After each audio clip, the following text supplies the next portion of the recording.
You're here for the 3 main camera settings to get better pictures? Well then, let's get into it.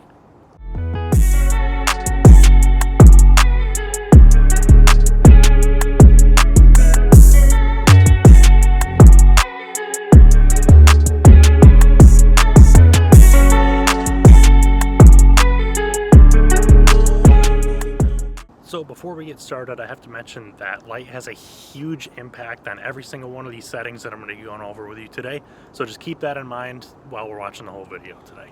I like to think of my camera as like a light capturing tool or device. This helps me keep these settings in mind a lot better and in turn make better photos. Once you understand this concept, you'll be able to see a huge difference in your images. Let's go. Well, the 3 settings I'm going to be talking about are aperture, ISO, and shutter speed. In no particular order. I like to think of them as kind of like a triangle that they affect each other. Okay, so I brought up aperture. What is that? Well, I'm glad you asked. So it's an opening in your camera lens that allows a certain amount of light to pass through, and the wider the aperture, the more light gets to the camera, but the more narrow your aperture, the less light gets to the camera.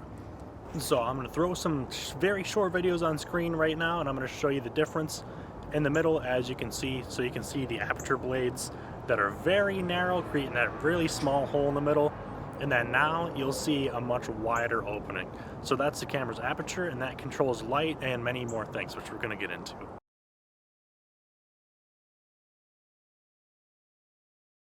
So to start off, these are measuring f-stops, and f-stop is a fraction. Don't worry about that right now. But so this is like f1.001, and this would be like f10,000 right there. No, I'm kidding. It doesn't get that extreme, but you get it. So an f1, and the number goes up higher as I close in my hands here. So F1 and maybe like F12 and F22 and F40, you get the gist. So I say aperture is measured in fractions with an F number. Think of it like F is a 1, so 1 over 1 is a whole, right? But F over 8, which is like 1/8, is going to be a lot smaller of a whole, right? Hopefully you're better at math than me and can figure that out a lot quicker than I can.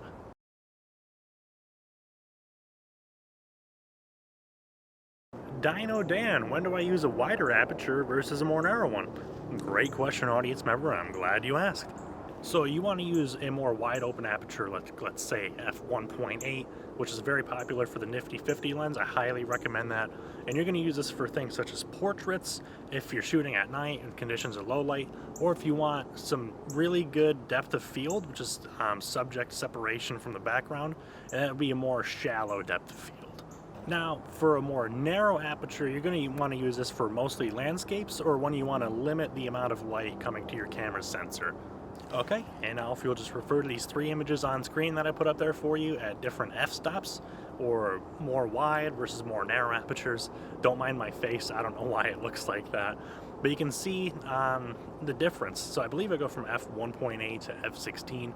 You'll be able to see that at the bottom there. And you can notice that in the wider aperture, I'm really in focus and the background is pretty separated or pretty blurred out, but as you go narrower in the aperture, like towards f16, everything starts to become in focus. So this is a very important principle to know for aperture. Now I want you to take a look at this gangster shot I took of Niagara Falls when I was just there, and you can see that it's a much narrower aperture than I would use for a portrait, let's say, for instance. Now moving on to shutter speed.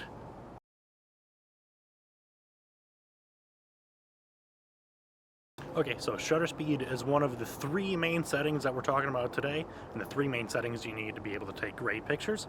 So shutter speed is, to put it quite literally, how fast your shutter in your camera closes and opens. So you can do it, let's say, you can have a camera shutter open for 30 seconds. My RP lets me open for 30 seconds, or you can get up to like 1 over 5,000 and on. And it's measured in seconds, which is also good to know. Now, to avoid giving kind of a circular definition about shutter speed, a shutter is a device in your camera that lets a certain amount of light hit your sensor. So it'll open and close, letting the light hit your sensor.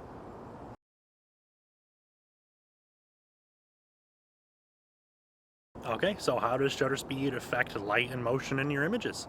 So first I'm going to cover light in regards to shutter speed. So the slower your shutter speed is, the more light is able to hit the camera sensor because it's open longer, right? Allowing more light to hit in. And the faster your shutter speed, the less light hits your camera sensor, and you'll have more of like a frozen in time look, kind of like that. Whereas like a slower shutter speed, you can get things like water blurring. Like, it's great for waterfall images if you like to take that. I usually use like half a second to a second, and it just really smooths out that water nice and beautifully.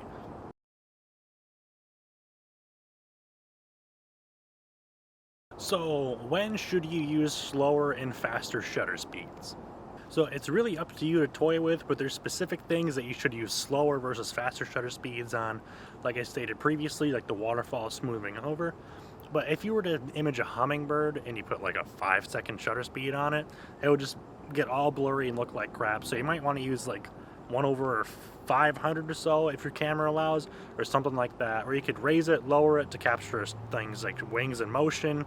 Or if you're shooting sports like a soccer match, let's say for instance, use a specific shutter speed like 1 over 250 versus 1 over 100 maybe, you might get like their legs moving in motion a little bit more. So it's up to you as the artist or the photographer what you want to display with your shutter speed, motion or frozen in time, but too much of one can just make it look like a bad image, so just be aware of that. Now with shutter speed, I use some things called cheat sheets, and it takes exactly what you want to shoot and it gives you a recommended shutter speed range there, and you can find these all over the internet. You can pay a few bucks for them if you want to. They're really helpful. It'll help you just grow exponentially as a photographer, so I recommend looking at those. And however, keep in mind with this is not an exact science of shutter speed, so you're going to have to be an artist and be your own thinker as a photographer and play around a little bit, have some fun with it, and just see what shutter speeds you like and what you want to portray with it. Okay, so let's look at a real life example of me throwing an egg in my kitchen.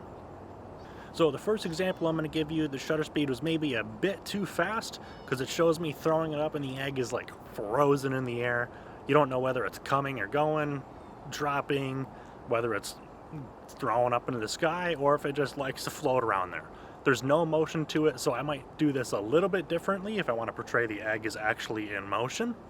So that brings us to our next example, and you'll see here there is a little bit of motion behind the egg, but it's still a fast enough shutter speed where it freezes me in frame.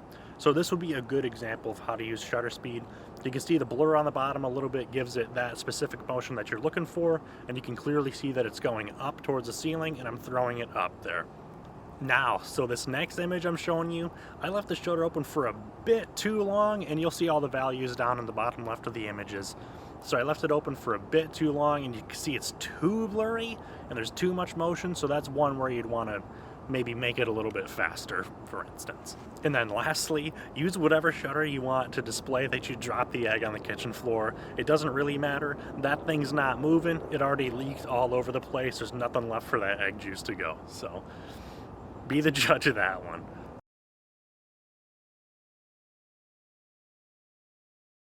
Now, last setting but not least that we're going to capture, it's ISO. So what is ISO? ISO is your camera sensor's sensitivity to light. So the higher you crank up the ISO, the more sensitive your camera sensor is to light, and the brighter your image or video will become.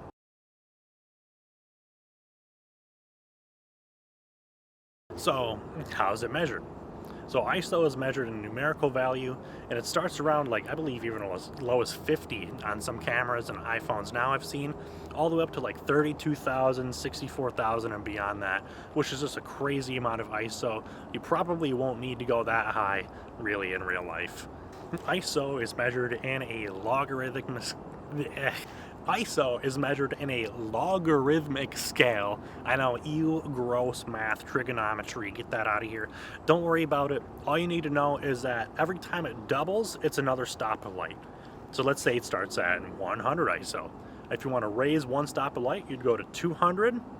And then if you want to raise one more, you double that to 400, then 800, 1600, 3200, and so on. So you just double the previous number that you use, and that's really all you need to know about ISO.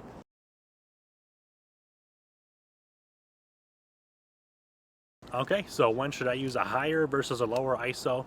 And you should always keep it as low as you possibly can.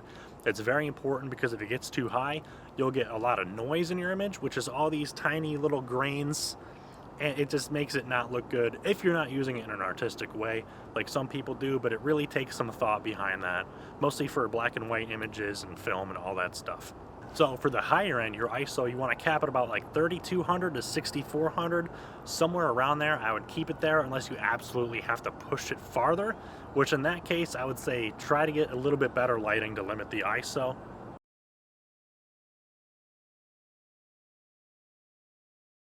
Okay, so you keep hearing me talk about stops of light. What are these?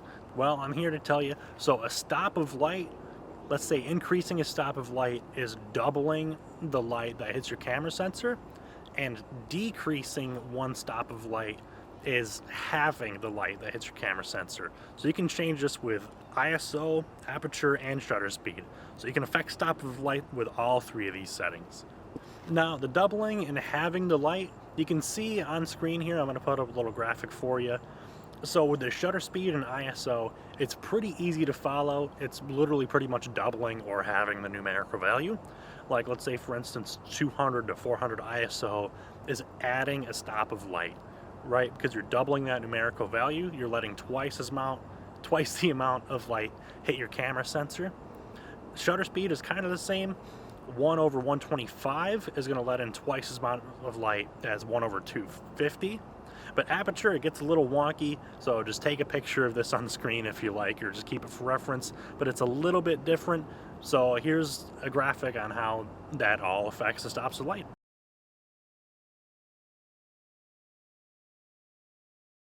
Okay, so how do these settings affect each other? So like I said, it's like one big triangle, right? So changing a numerical value on one of these will affect the other two, or mainly one or the other, or you could do like a half of both if you like. It's really up to you. Just make sure to keep the ISO as low as possible. So with that being said, we'll get started with how aperture affects the other two settings.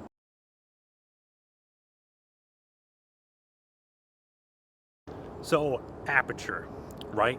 If you have a lower aperture value or a wider lens, wider lens. Okay, let's try that again. So if you have a wider aperture, right, more light is hitting your camera sensor, which means you need less light from shutter speed and less light from ISO. So let's say an f1.8, now this isn't an exact calculation, is wider than f4, right? So you're getting more light to the sensor. So at f1.8, I might use a 1 over 500 shutter speed, whereas f4, I might use at 1 over 250 shutter speed, because you want to make up for the loss of light in the aperture, so you should adjust the shutter speed according to. But remember, this is going to affect your motion in your picture, and depending on if you toy with the ISO or not, that could affect that too, but just leave the ISO as is. I usually do auto, so put it on auto and try not to worry about it too much.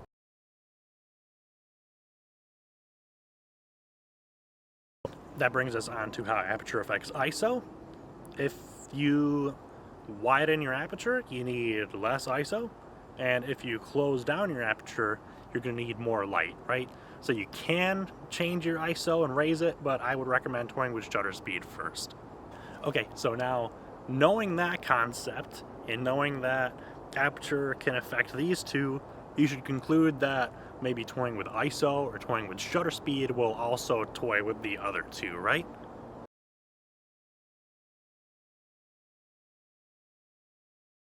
So I'm going to cover this just so you know this information. So if you increase the ISO, that's more light, right? That's your camera's sensitivity to light. So you need a faster shutter speed, or you would need to narrow down your aperture if you raise your ISO, but don't do that. Try to lower your ISO as much as you can. And if you lower your ISO, you're going to need more light from other areas, right? So that's when your aperture gets wider, or you slow down your shutter speed just a little bit.